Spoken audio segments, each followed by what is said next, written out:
大家好，歡迎大家睇我哋素顏人頻道嘅短片。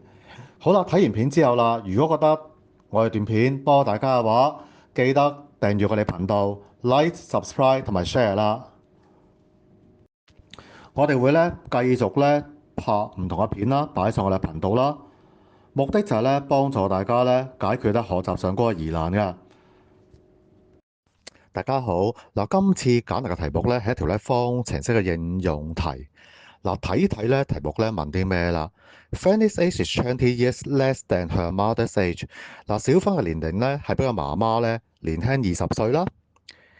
If Fanny's age will be 3/5 of her mother's age 18 years later。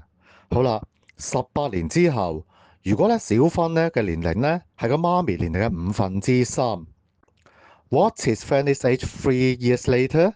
好啦，小芬3年之後幾多歲呢？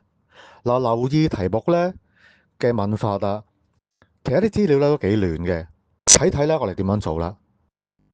嗱，我哋第一件事要做就係首先要揾一個目標。嗱，目標係咩呢？就係揾邊一個做我哋嘅 unknown 未知數。嗱，比較理想啲就係 let Fanny's present age be y， 就係假設小芬啦，佢而家嘅歲數係 y 歲。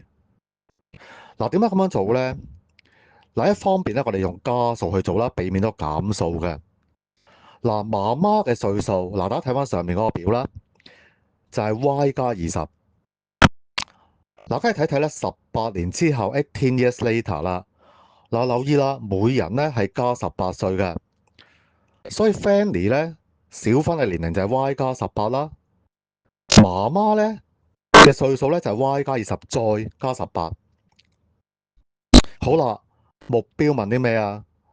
嗱，題目問我哋Fanny's age 3 years later。好啦，即係話小芬3年之後嘅歲數就係 y 加3。嗱，跟住我哋就列式啦。